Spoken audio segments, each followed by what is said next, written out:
Just wanted to check in on one of those mornings. It was raining outside and it would have been easy to just postpone the run or cancel the run or whatever. But you just got to get out there, and it actually becomes really enjoyable running in the rain if you're not aquaphobic.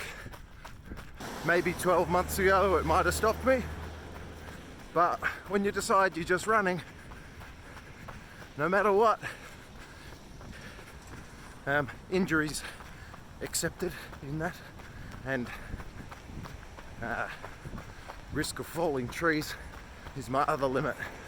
Besides that, I'm meant to run, I just run. And rather than feeling bound by that, I find it really freeing. I don't have to wait for the clouds to pass. I don't have to wait for the weather to be good or to be feeling totally fresh before I run. Just run. Anyway, better put my glasses on so I can't see anything again. Woo!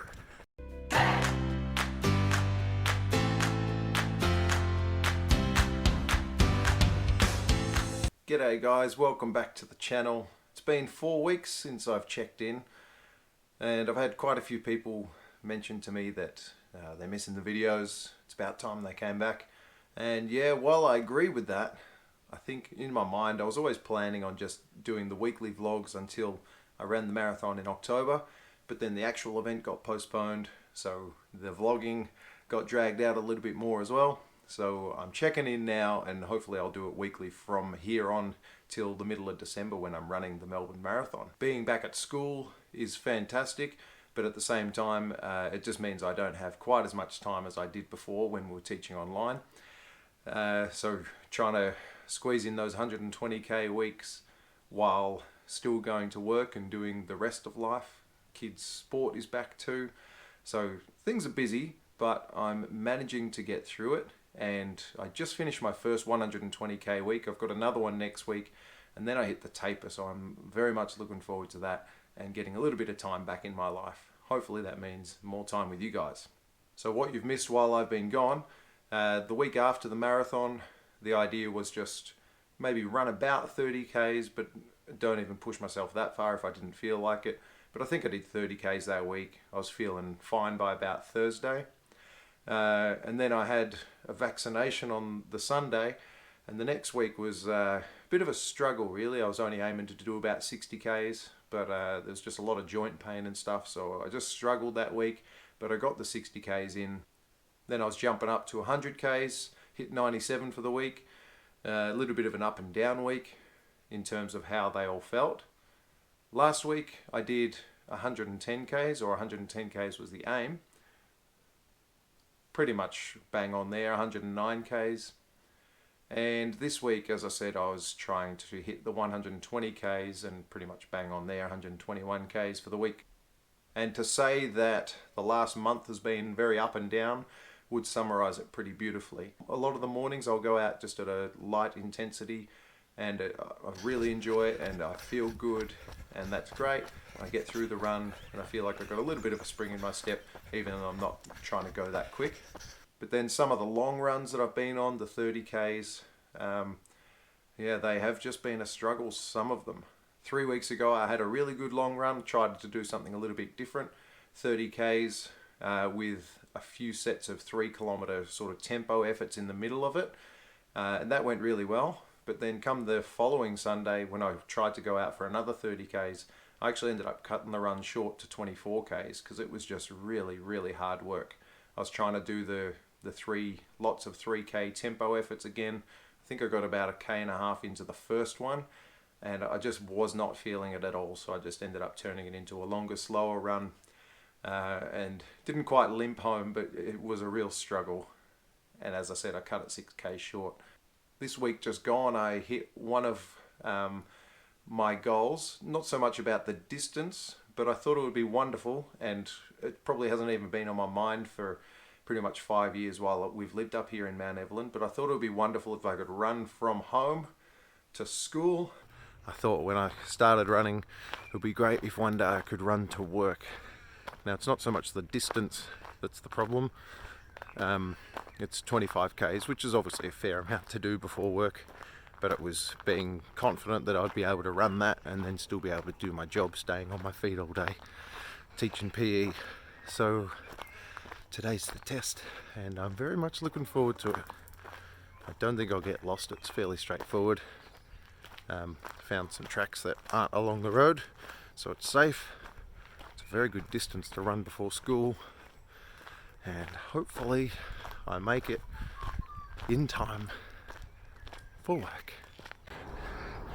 I made it from home. It was 3 k's longer than I thought, and look who I bumped into on arrival.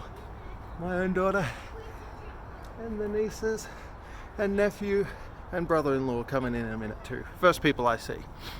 Yeah, 3 k's longer, but gee, it felt good towards the end. Happy with that. Well, I thought it was about 25 k's. Turns out it was about 28 k's. But yeah, I did that on Tuesday morning, and it just felt awesome. It was such a good feeling being able to commute. I definitely had to get picked up at the end of the day, though. I wasn't going to be doing the return journey.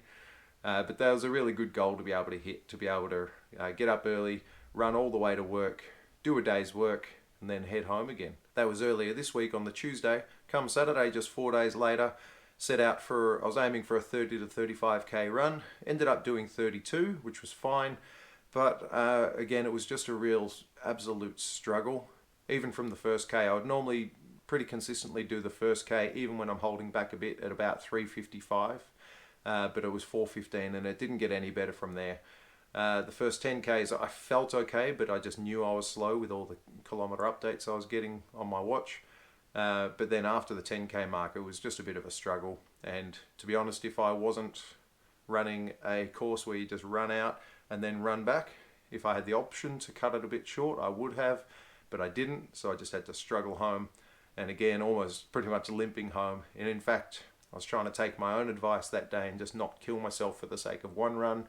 So I actually walked 4 times for a few minutes each, which I don't normally do. Probably do that a couple of times a year at the absolute most. So yeah, I was just hearing my own advice ringing in my ears about, you know, one run doesn't make or break you. Well, really, one run could break you. It can wreck you next week if you've really pushed yourself too hard, but it's definitely not going to make you, just the effort on one run.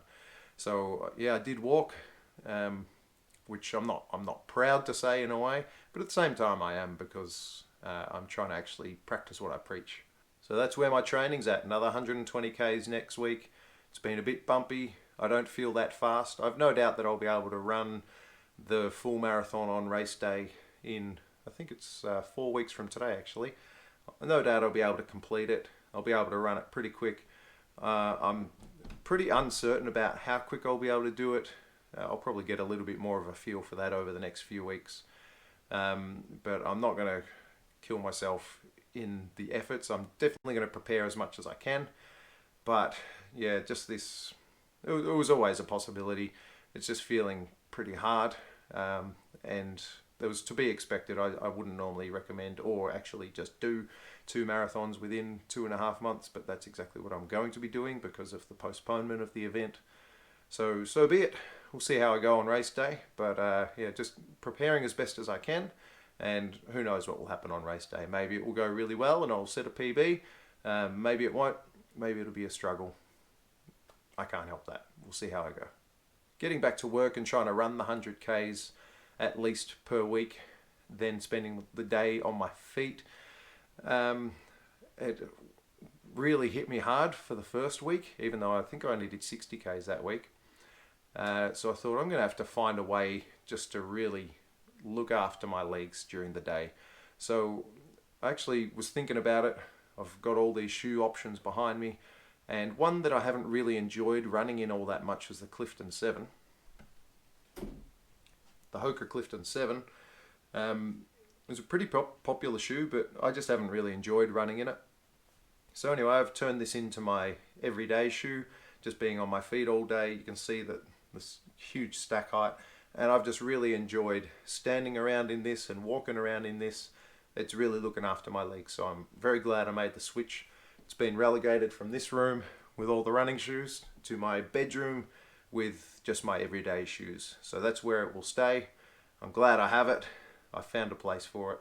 The Hoka Clifton 7 is not a running shoe for me, but it is doing great to look after my sore legs. And continuing looking at ways to look after my sore legs, I normally get around in some Adidas slides. They've sort of got the massage sole to try and look after my feet and look after my legs. But I did a little bit of research, and on the similar theme of the Hoka Clifton 7, I ended up getting some flip-flops or thongs.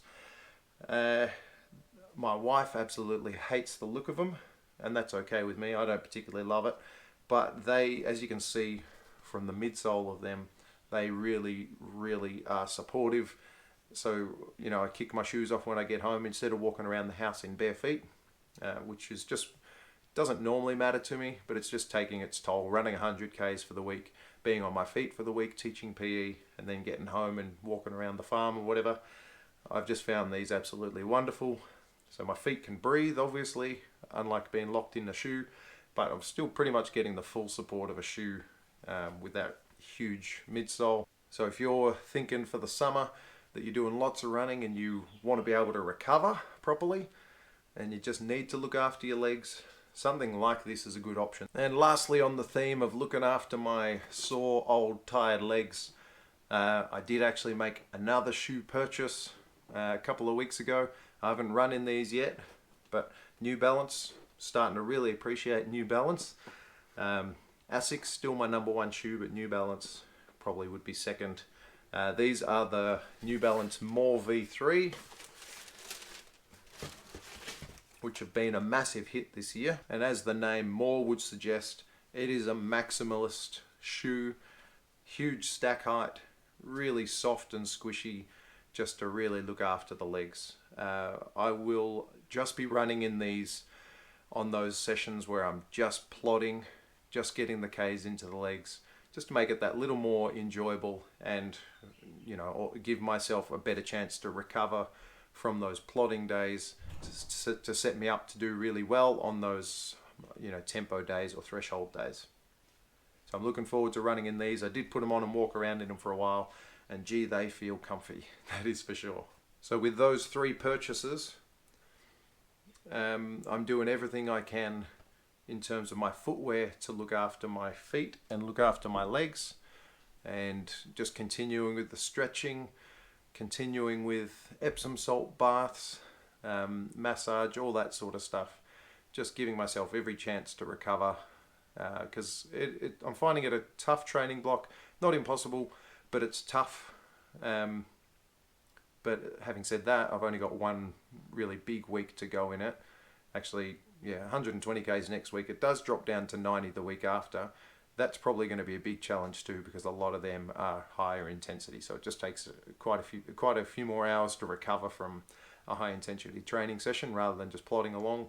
So yeah, the next 2 weeks are going to be big. I'm going to be relying on those shoes and their recovery tips and tricks to just look after myself and give myself a good chance to be training at a decent level when I need to be. Anyway, that'll probably do for this week. That's where I've been for the last 4 weeks. That's where my training's at. That's where my training's heading. And that's how I'm trying to look after my legs. Oh, actually, just before I go, forgot one thing. Exciting thing arrived in the mail. This, I'm sure is my Melbourne Marathon race bib. Always enjoy getting these, but I even more enjoy running in them and then setting them up on my wall when I'm done. This will be my race bib for this year. Doing it for family. I'll be raising money for the Cerebral Palsy Education Centre. I've got a little nephew with cerebral palsy. I didn't come up with that slogan. There were just a few options. You could put your name, or they suggested you could choose one of a few slogans, and I thought that'd be fitting beautifully for little Mikey. So if you want to actually donate towards it, I'll be posting a bit of details about that on Facebook, but if you want to be one of the first to donate, then I'll put the link in the description down below of this video. I'd very much appreciate your support. Alright, now that's enough for this week. Thank you very much for tuning into the Wannabe Runner, and I will see you again next week. Bye bye.